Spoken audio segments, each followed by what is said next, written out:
Welcome back, everybody. Thank you again for joining us for International Being You Day. I have to say, I love this book. I don't know if you can see it. Being You, Changing the World by Dr. Dane here. We're here celebrating that book and what gift it has been in the world for the last 12 years. So welcome, Mr. Charlie and Miss Kate. Thank you so much for being here and being as undefined as you both be. I'm very grateful to have this conversation with you guys. I would love to read something from the book because so many of, well, all of us are taught to define ourselves, right? Like you are this as soon as you come out of the womb, you know, you are named and then you are projected at what future mommy and daddy in the world would like you to have. And then it's about trying to get those things right and define ourselves in such a way that limits us. So in the book, Dane says, when you are defined, you know what you have to fight.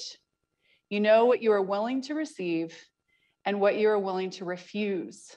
You know your pattern of wrongness.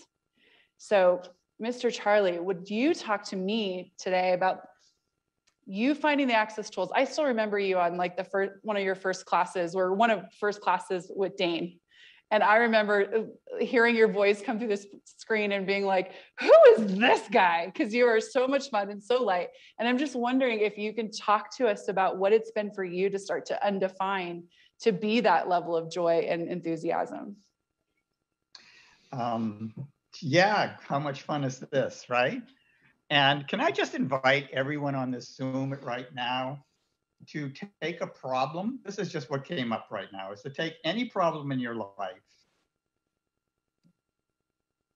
and without even knowing all the points of view and definitions you have of you regarding that, would you destroy and uncreate all the definitions you have of you regarding that problem? And anything that doesn't allow that, destroy and uncreate, right, wrong, good, bad, POD, POC, all nine, shorts, boys, POVADs, and beyonds. And now where is that problem?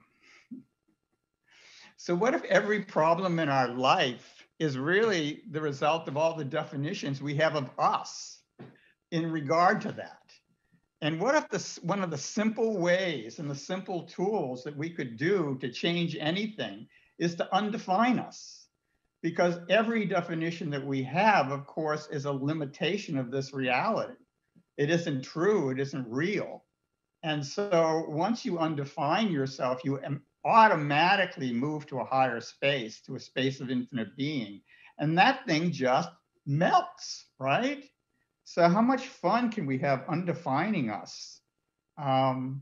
So you asked me like, you know, how much fun I've had like getting undefined and so forth. I would say it started from birth, Sarah, for me. Is that I had the blessing in my life of growing up with undefinition. Because as Gary says, anything that defines you, confines you, and controls you. And I grew up in a home of total neglect, right? So my parents were not real parents. Like they didn't really know about parenting and they weren't into it. And like they barely knew I existed. And they did not feel responsible for me in any way, you know, and like later on in life when I went to therapy, like a lot of therapists call that neglect and so forth. And it was such a gift because I wasn't defined. They never told me who I was. They never saw me either correctly or incorrectly. I never got seen. They never had a limitation of a definition on me, and they never had a limitation of what I had to be. So I kind of grew up. Charlie, hold on a second. Hold on, I had to call timeout. Did you just give everyone the gift of being a bad parent? Yes, absolutely. Right? That is such an interesting point of view. Because isn't it the sucky parent? Like, you know, like what contributions are you being you, whatever that is, without definition? Yeah. If we don't define our parents and we don't define us, then what else is possible, right? And so I didn't know they were neglectful parents until I went to therapy. I had never defined them as a sucky parent or a neglectful parent. And then all of a sudden, some therapist put that definition on me, and I went, "Holy shit! So really, like that's crazy. Like, why? How did I miss that kind of thing?" And it was like, but I didn't. I didn't have definitions. I didn't have things that told me who I was supposed to be. No one ever told me that I was supposed to be a this or a that, or I couldn't be a this or that. And, when I had my first class with Gary, one of the fun things for me is that I did say to Gary, I don't understand my life. I truly do not have any understanding of my life because my life has been so weird and so different. And like I don't know how things moved because I all of a sudden moved from one thing to another thing to another thing, and it has no logic to it whatsoever. I mean, I've had many different professions and worn many different hats and had many different titles and so forth. And he said, that's because you're Forrest Gump. And I said, what the fuck? And he said, go watch Forrest Gump 20 times. He said, you'll see what it is when you live undefined without a point of view. Wow. Because when you have no point of view, that's where miracles happen. Yeah. Well, the other thing that go ahead. Yeah, go. Well, the other thing you just invited us to is one of the things that Dane says that I just love so much. Whenever there is a thing in your life that the world wants to tell you is bad and wrong, or you want to tell you is bad and wrong, Dane has invited us to ask for the beautiful energy underneath it. And just by asking, you'll start to see the possibilities to come forward because you're actually asking to see them. So many of us are focusing on the outer layer that reads as problem in order to fix it, in order to get to what's underneath or what is possible. And oftentimes it's just, what is the gift in this and what is the beautiful energy underneath? And it starts to emerge and you go, wow. And then you can have the gratitude to walk through anything that's showing up in your life without having to define you or go to the definition of you, which is what you just invited us to do, to figure out how to fix the problem. You have to find the right definition of you. And what if that was the biggest, fattest lie we ever bought too? Wow. Exactly. Yes. Cool. Thank you. I'm going to jump to Kate for a second. Miss Kate, knowing you as well as I do, I know that like your rightness was often like geared towards like being the smartest in the room or like having all the answers. So I'm wondering if you can gift our other brainiacs in the room some tools that you use to start to undefine even that, even those places where you have got it so right. You are holding on to that definition because it is what got you to be what you are, I guess, whatever the idea is. Yeah. Well, first of all, Charlie, you totally just rocked my world. It was amazing. Thank you so much for sharing that and being that. And fuck yeah. Okay. Yeah. So I love that you said that first too, Charlie, because so much of my childhood and teenhood and young adulthood was all about trying to define myself so that I could know myself to be successful and right. Like that was like what was laid out in front of me. And so, Sarah, what you were just saying of like, there were these places where there were good definitions where I would be validated by something. So whether it was sports or school or being a teammate or whatever, being a hard worker, those became so solid and desirable to uphold and maintain.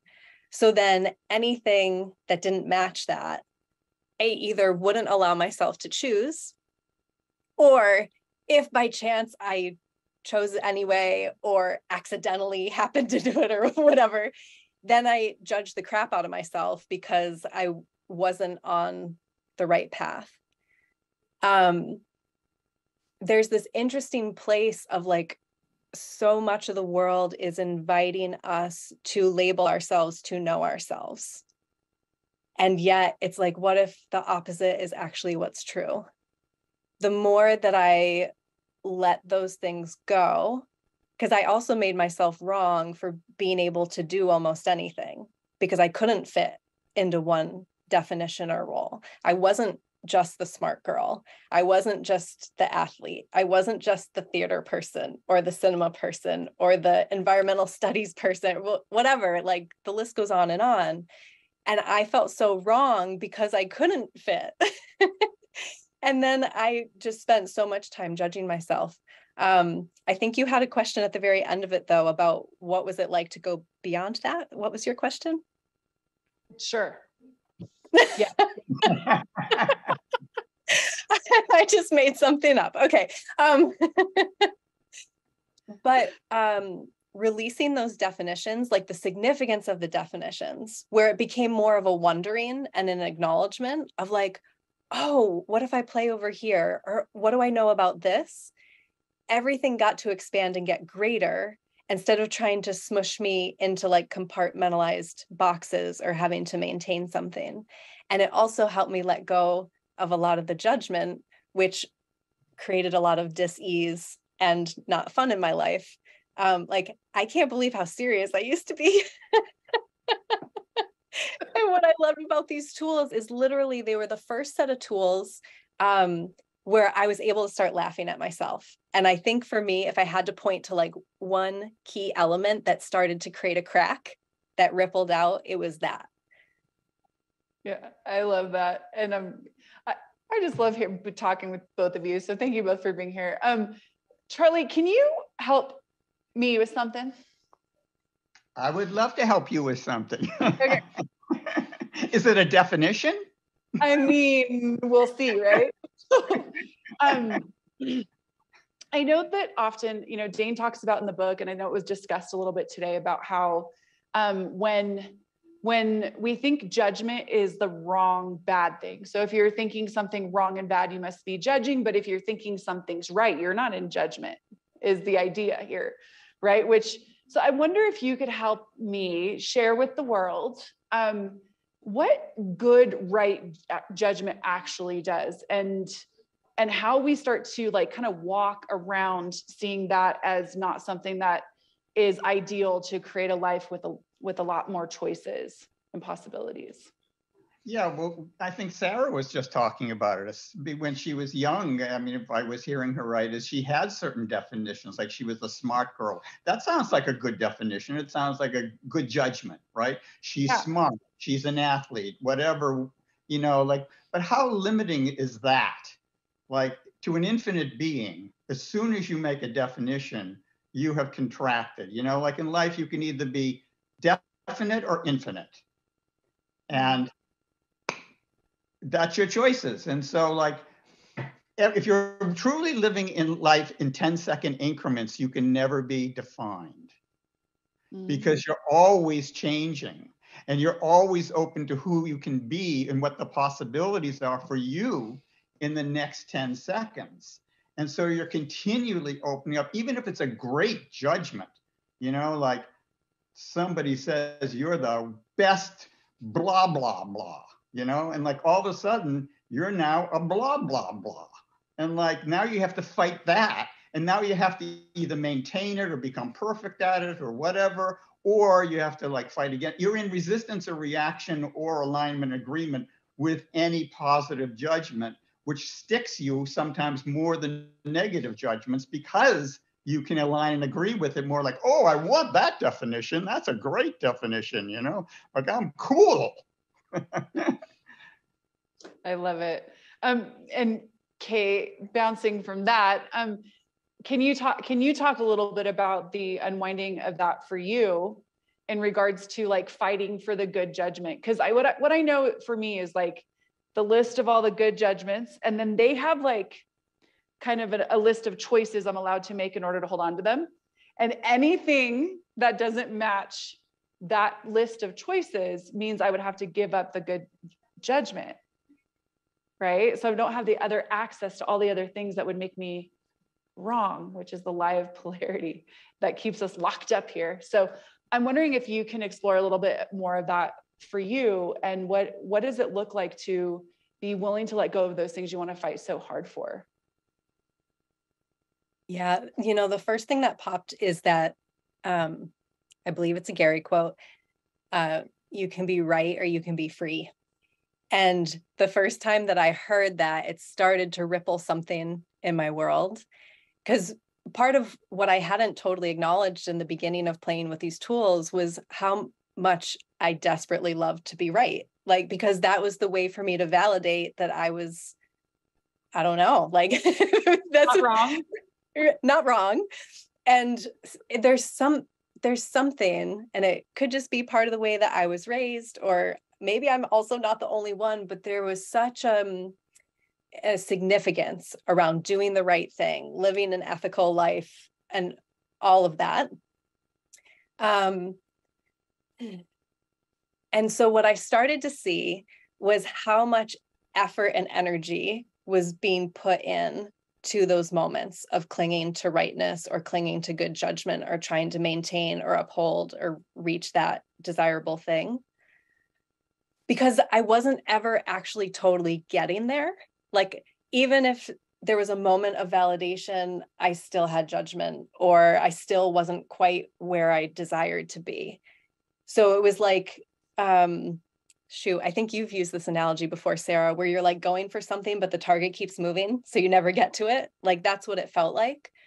And there was so much angst and effort and hard work that wasn't actually creating anything. And so that phrase of like, you can be right or you can be free, started to open up this space of like, what if I didn't have to be right? Because I had this point of view that to be wrong was like the only other option if I wasn't right, and that it would be the worst thing that I could ever be.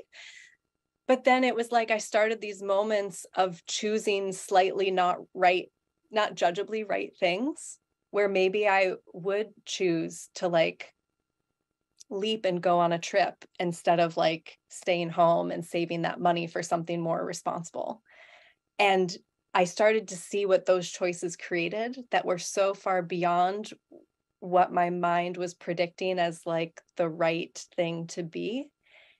And I think the more my awareness expanded and the more that I acknowledged that knowing became the valuable product instead of the judgments or avoiding the judgments. And yeah, so I'm all in on that now. Well, I love that you used, it was in this conversation, right? Maybe 30 seconds ago, or was it yesterday? You just, when you said, I love serious I used to be, or like, you can't believe how serious you used to be. It's so funny how serious we have to be in order to be right, and in order to hold on to the rightness, and in order to keep all that funny stuff out, because we have to be so serious in order to get it right. And it's so not who we be as beings. And I wanted to know from Charlie, would you share with me, what is your like being you checklist? We have a being you checklist. Like, what do you choose to become undefined and get back to you if ever the funk comes up or things are kind of up in your world?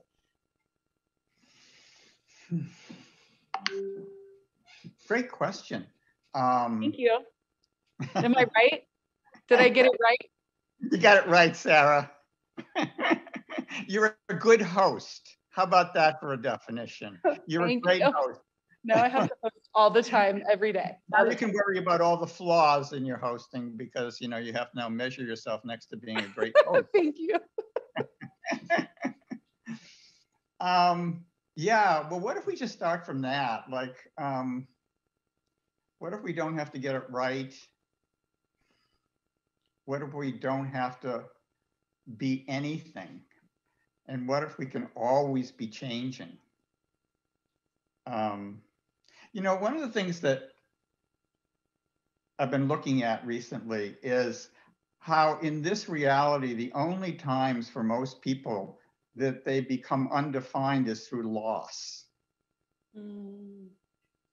That you don't choose undefinition.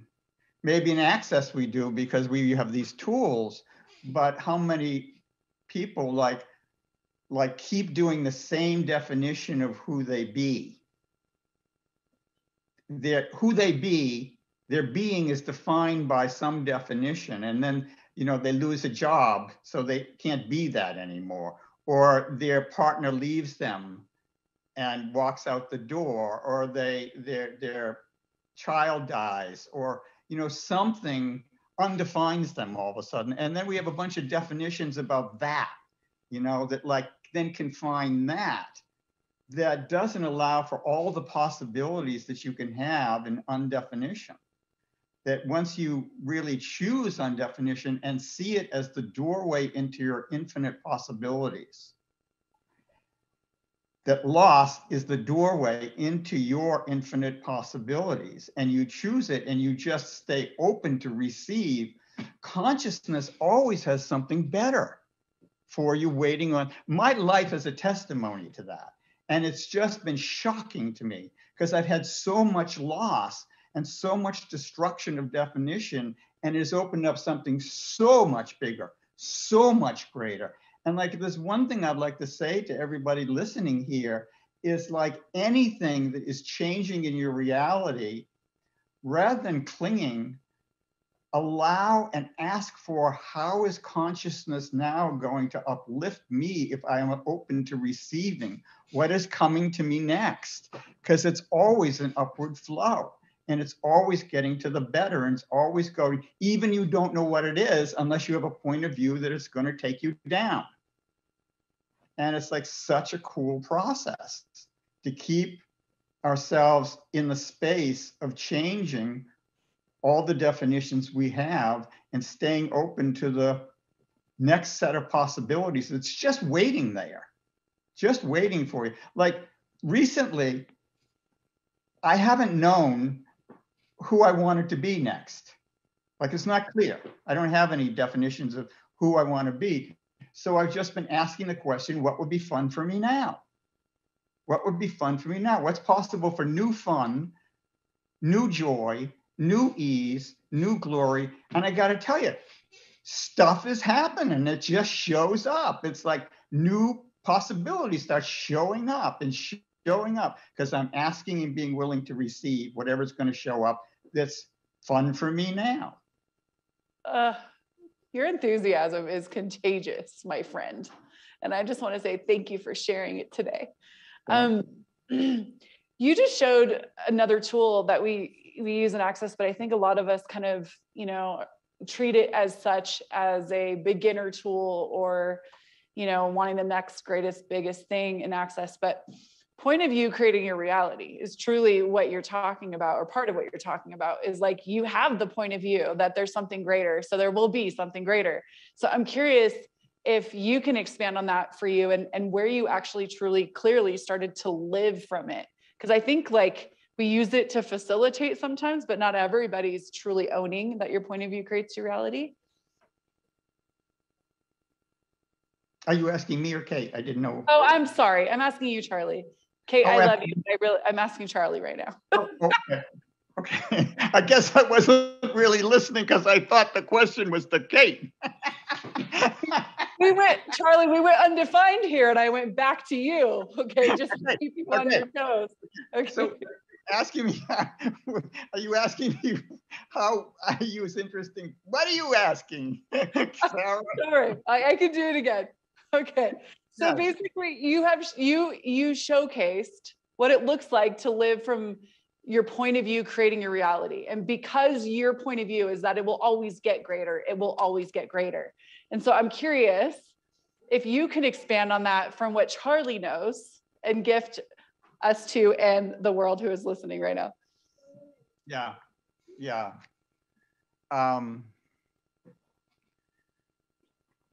Well, my point of view, actually, if I have a point of view, it's even more that not just that I have the point of view, it's going to get greater, because that clearly does it. But if I don't have the point of view, then it's going to get suckier. Mm-hmm. And I'm open to whatever it is that I want to receive as a contribution. My point of view about that contribution, I want to know about. Like, I want to receive the next contribution, however it shows up. And in that, miracles happen, like the things you weren't expecting. Sometimes when you're expecting a positive thing, it's almost like having a positive thinking in the old days or something, or a positive attitude or something like that. But it's more about, are you open to receiving what is coming next as a contribution? And therein lies things you never even considered.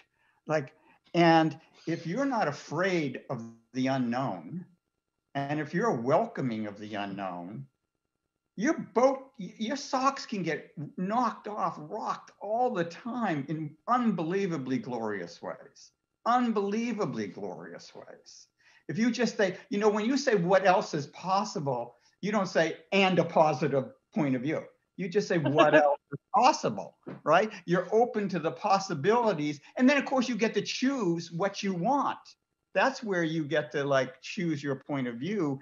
But when you just say what else is possible, you're opening up to all of the possibilities. And then you got the smorgasbord out there to see what you want to lean into next. That's going to give you the next set of possibilities. And how fun is that?